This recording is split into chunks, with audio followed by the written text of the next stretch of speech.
ኖሌጅ ኢዝ ፓወር እውቀት ኃይል ነው ይባላል። ኃይልም የሆነው ግን እውቀት ብቻውን እውቀት ስለሆነ ሳይሆን አፕላይ ሲደረግ ነው ወይንም ወደ ተግባር ሲለወጥ ነው። እንዴት መዋኘት ትችላለሁ የሚል መጽሐፍ አንስታችሁ ቁጭ ብላችሁ ቀኑን ሙሉ ብታነቡ ዋና የምትችሉ ሰዎች አትሆኑ። ዋና መልመድ ከፈለጋችሁ ውሃ ውስጥ በመግባት ነው የምትለምዱት።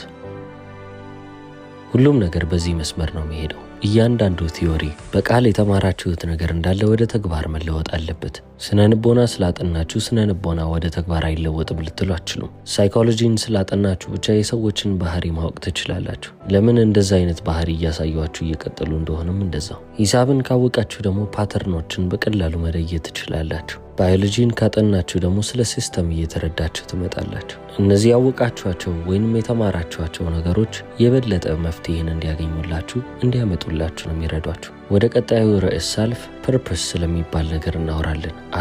ዓላማችሁን ፈልጋችሁ ማግኘት አለባችሁ። ዓላማችሁ ተፈልጎ ይገኛል ማለት ግን አይደለም። ዓላማችሁ ቢልድ የሚደረግ ወይንም የሚገነባ ነው። ስራ የምትቀጠሩት ለምንድን ነው? ለገንዘብ ብቻ ከሆነ ዓላማችሁን ያገኛችሁ አትመስሉ። የሆነ መፍትሄ ስታመጡ ወይንም አንድ ነገር ላይ ዋጋ ስትጨምሩ ያ ነገር ውስጣችሁን ሊያረካው ሊያስደስተው ይገባል። የዛኔ ፐርፐሳችሁን ወይንም ዓላማችሁን አወቃችሁ ይባላል። አብዛኛውን ሰው ተመልክታችሁ ከሆነ ምን አይነት ስራ ቢይዝ ይሻላል፣ የትኛው ነው የሚያበላው፣ የትኛው ያዋጣል ብሎ ይጠይቃል። መጠየቅ ያለበት ጥያቄ ግን እሱ አይደለም። ምን አይነት ችግሮችን መፍታት ነው ያለብኝ፣ ምን አይነት ችግሮችን ነው መፍታትስ የምፈልገው ብሎ ነው መጠየቅ ያለበት። ስኬታማ የሆነን ሰው ከተመለከታችሁ ከራሳቸው በላይ ትልቅ ጥያቄ የሆነባቸውን ሶልቭ እያደረጉ መፍትሄ እያበጁ ስለቀጠሉ ነው ስኬታማ የሆኑት። እያንዳንዱ የምትቀጠሩበት ስራ ደግሞ ለእናንተ የሚሆን ስራ ነው ማለት አይደለም። ነገር ግን ለመጨረሻችሁ በጣም አስፈላጊ የሚባለውን እርምጃ እየተራመዳችሁ ነው። ይህ ማለት ብዙ ስራዎች ጋር ልትቀጠሩ ትችላላችሁ። የተለያዩ ስራዎችን ልትሰሩ ትችላላችሁ። እነዛ ሁሉ ግን ለእናንተ መዳረሻ ወይንም ደግሞ ደርስበታለሁ ብላችሁ ላሰባችሁበት ቦታ በቂ የሚባል ዳታ የሚሰበስቡላችሁ ኤክስፒሪየንሶች ወይንም ተሞክሮች ናቸው። የምትጠሉትን ስራ ሰርታችሁ ካላወቃችሁ የምትወዱትን ስራ ልትለዩ አትችሉ። የስሜታችሁን መለዋወጥ የምታውቁት ሁለቱንም አይነት ስራ በመስራት ነው።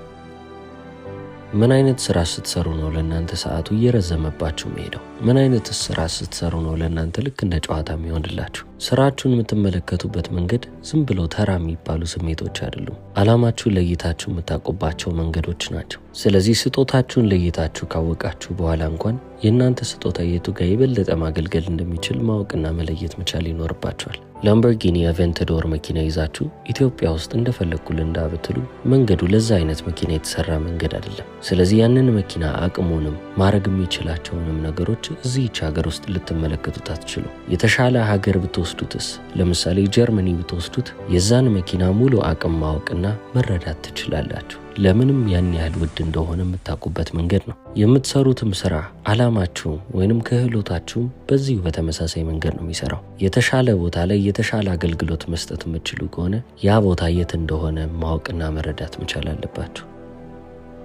ስኬት ሲባል ብዙ ጊዜ ኢምፓክት ወይንም ደግሞ ተጽዕኖ ስለሚባል ነገር ትሰማላችሁ አይደል? ብዙ ሰው ላይ ተጽዕኖ መፍጠር ሳይሆን ግን ጥቂት የሚባሉ ሰዎች ላይ በጣም ጥልቅ የሚባልን ቫሊዩ ወይንም ደግሞ ዋጋን መጨመር ነው ኢምፓክት ማለት። ለምሳሌ ይህ ቻናል በሚሊዮኖች ታይቷል፣ ሚሊዮኖች ጋር ደርሷል ብዬ ላወራ እችላለሁ። ነገር ግን ምን ያህሉን ቀይሯል? ምን ያህል ሰዎች ናቸው ቆም ብለው ህይወታቸውን አስበው አይ እንደዚህ መኖር አልፈልግም፣ ይሄ መንገድ ይሻለኛል ብለው በዚህ ቻናል ምክንያት ብቻ መንገዳቸውን የቀየሩ? ከድሮ ህይወታቸውም የተሻለ ህይወት እየኖሩ ያሉት ምን ያህሎቹ ናቸው? እነዚህ ጥያቄዎች ናቸው ከቁጥሩ በላይ በጣም አስፈላጊ። አንድ ሰው ሙሉ ለሙሉ ህይወቱን መለወጥ ከቻለና የዛ የአንድ ሰው ለውጥ ምክንያት መሆናችሁን ማወቃችሁ ብቻ ከምንም በላይ አጥጋቢ ነፍሳችሁን የሚሞላላችሁ እርካታ ነው። ምን አይነት ሌጋሲ ነው ትታችሁ መሄድ የምትፈልጉት? ሌጋሲ ማለትስ ምን ማለት ነው? አሻራ ትቶ ማለፍ ማለት ምን ማለት ነው? እናንተ ከሞታችሁ በኋላ እናንተ ያስተላለፋችሁት እውቀት በምን ያህል ሰው ላይ ይቀመጣል? ዋናው ነገር እሱ ነው። ከእናንተ አልፎ ሌሎች በህይወት ያሉ ሰዎች እየተጠቀሙት ያሉት ነገር ምንድን ነው?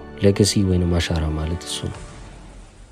ያስተማራችሁት አንድ ሰው፣ የመከራችሁት አንድ ሰው፣ መንገድ ያሳያችሁት አንድ ሰው እናንተ ካለፋችሁም በኋላ ህይወቱን ውብ እያደረገ የሚሄድ ከሆነ የእናንተ አሻራ በህይወት አለ ማለት ነው። ይህ ማለት ግን ሰዎች እናንተንና ስማችሁን እንዲያስታውሱላችሁ ማድረግ አይደለም። እዚህች ዓለም ላይ በጣም አዎንታዊ የተባለ ለውጥን አድርጋችሁ አልፋችኋል። ለዛም ነገር ምክንያት ናችሁ። በቃ አለቀ። ያ ለውጥ ያ እድገት እየቀጠለላቸው መሄዳቸው ብቻ ለእናንተ በቂ የሚባል ውጤትን ይዞላችሁ ይመጣል። ማወቃችሁ፣ ሰዎችን መለወጡን መረዳታችሁ ብቻ። ሰው ሰው አስታወሳችሁ አላስታወሳችሁ ምንም ግድ ሊሰጣችሁ አይገባም። ምንም አይነት ስራ ይሁን በምትሰሩት ስራ ውስጥ ሁሌም ቢሆን ደሞዛችሁን አታስቡ። ከዛ በዘለለ ለዚህች ዓለም ላይ ምን አይነት ነገሮችን ትቼ እያለፍኩ ነው የሚለውን ጥያቄ ብትጠይቁ የተሻለ ስራ እንድትሰሩ የሚያበረታታችሁን መልስ ታገኛላችሁ። ጥሩ መልስም ከሆነ የበለጠ እንድትሄዱበት፣ ጥሩ መልስ ካልሆነም ደግሞ የምትሄዱበትን መንገድ ቆም ብላችሁ እንድትመለከቱ ይረዳችኋል። ህይወታችሁ ውስጥ የተለያዩ ክፍሎች አሉ።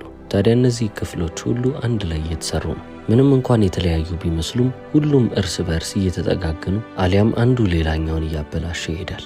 ለምሳሌ እንቅልፍን እንመልከት። ጥሩ እንቅልፍ ካልተኛችሁ ጥሩ ስራ አትሰሩ።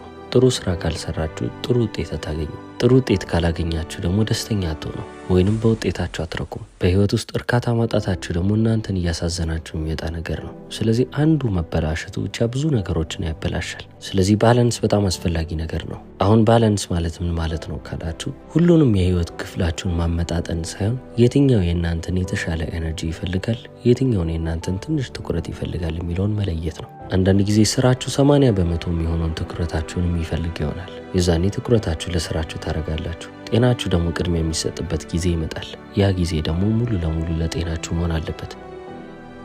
በቃ እናንተ በህይወታችሁ ውስጥ የራሳችሁ ዲጄ ሆናችሁ ነው መንቀሳቀስ ያለባችሁ። ተመልካቹ ወይንም ታዳሚው ማን ነው? የእናንተ ሰውነት ወይንም አይምሯችሁ። አይምሯችሁና ሰውነታችሁ ከእናንተ ምንድን ነው የሚፈልገው? እሱንስ ነገር እንዴት ነው የምታውቁት? ካወቃችሁስ በኋላ ኤነርጂያችሁን ወይንም ጉልበታችሁን እንዴት ነው የምታከፋፍሉት? በጣም ጠቃሚ የሚባለውን ስራችሁን ጥሩ የሚባል ኤነርጂ ባለበት ሰዓት ላይ ታረጉታላችሁ። ይህ ማለት ጠዋት የተሻለ ጉልበት አላችሁ፣ ስለዚህ የተሻለ እየሰራችሁ ትሄዳላችሁ። ጥሩ የሚባለውንም ወይንም አስፈላጊ የሚባለውም ስራ በዛ ሰዓት ይሆናል። ያን ያህል አስፈላጊ ያልተባለ ስራ ደግሞ በድካማችሁ ወቅት ወይንም ብዙ ኤነርጂ በሌላችሁ ወቅት ታረጉታላችሁ። ከሁሉም በላይ ሰውነታችሁ በቃኝ ሲላችሁም ደግሞ መረዳት መቻል ይኖርባችኋል። የዛኔ ትክክለኛውና ተገቢውን እረፍት ትሰጡታላችሁ። በባለፈው ቪዲዮ ላይ በደንብ ተነጋግረናል። ኤነርጂ ኦፕቲማይዜሽን ነው። በቃ ጉልበታችሁን እንዴት አድርጋችሁ መጠቀም እንዳለባችሁ፣ ስትጠቀሙትም ደግሞ እንዴት በብልሃት መጠቀም እንደምትችሉ የምታውቁበት መንገድ ነው። ስለዚህ አዲስ ልማድን መልመድ ከፈለጋችሁ ቢያንስ ያንን ነገር ለ30 ቀናቶች አድርጉትና እስቲ የሚመጣውን ውጤት ተመልከቱ። በሆነ ሙያ ውስጥ መቀላቀል ከፈለጋችሁ ያ ሙያ ምን ሊመስል እንደሚችል በትንሹ ተሞክሮ ቢኖራችሁ ጥሩ ነው። በህይወት ውስጥ እያንዳንዱ ትላልቅ የሚባሉት ውሳኔዎች መጀመሪያ በትናንሽ ኤክስፐሪመንቶች ወይንም በሙከራዎች መደገፍ አለባቸው። ስለዚህ እነዛን አስፈላጊ የሚባሉ ትላልቅ ዲሲዥኖች ወይንም ውሳኔዎች ለማድረግ ስታስቡ አሁን እነዛ ትናንሽ የሚባሉ ሙከራዎች አሉ። ያን ያህል እንደምታስቡት አስፈሪ ሳይሆን ይቀራል ማለት ነው። በህይወታችሁ እያንዳንዱ ክፍል በጥምረት እየሰሩ ነው፣ ብታስተውሉም ባታስተውሉም። ስለዚህ እያንዳንዱን ክፍል ማሻሻል መቻል ማለት ሁሉንም በጋራ እያሻሻላችሁ እንደሆነ ማወቅ ማለት ነው። አንዱን የህይወት ክፍላችሁን ካሻሻላችሁ ያ የህይወት ክፍላችሁ መሻሻሉ ብቻ ሌላ የህይወት ክፍላችሁን እያሳደገላችሁ ይመጣል። እያንዳንዱን የህይወት ክፍላችሁን መመልከት ከዛም በላይ ደግሞ ማሻሻል መቻል ማለት እያንዳንዱን በተናጠል እንድትመለከቱት አይደለም፣ ነገር ግን ሁሉም አንድ ላይ ሲቀላቀል ምን አይነት ነገር ሊፈጥርላችሁ እንደሚችል መመልከትን ይጠይቃል። አንድ ሰው አመለካከቱን ወይንም ማይንድሴቱን እያሻሻለ ሲመጣ አካባቢውን በዛው ልክ እየተለወጠ እያደገ ነው የሚመጣው። አካባቢያችሁ እየተለወጠ ሲመጣ ደግሞ በእናንተም ህይወት ውስጥ የምትወስዷቸው ውሳኔዎች እየተለወጡ የተሻለ ውሳኔዎችን እየወሰናችሁ ነው የምትመጡት። ሁሉም ውስጥ ለውስጥ ተሳስሮ እየቀጠለ ነው። ስለዚህ እድገታችሁ ሊኒየር የሚባል ወይንም ደግሞ ቀስ በቀስ የሚጨምር አይደለም። የሆነ ሰዓት ላይ ብድግ ሊል ይችላል። ውሃን ስታፈሉ እያንዳንዷ ዲግሪ ያቺን ውሃ የበለጠ እያፈላት ይመጣል። 100 ዲግሪ ሴንቲግሬድ ላይ ከደረሰ በኋላ ግን ወዲያውኑ ሲተንና ወደ ሌላ ስቴት ሲቀየር ትመለከታላችሁ። ውሃ የነበረው እየተነነ ስቲም ይሆናል። ለውጣችሁም ልክ እንደዛ ነው። አንድ በአንድ ዲግሪ እየጨመራችሁ ትሄዳላችሁ፣ እያደጋችሁ ትመጣላችሁ። እድገታችሁ ግን ከሆነ ነጥብ በኋላ ሙሉ ለሙሉ ህይወታችሁን የሚለውጥላችሁ ነገር ይሆናል። ኳንተም ሊፕ ማለት ይሄ ነው። ህይወታችሁን እንደ አዲስ ለመገንባት እስካሁን የተነጋገርናቸውን ነገሮች ተግብሩ። እስከ መጨረሻው ስለተከታተላችሁ አመሰግናለሁ። ቻው።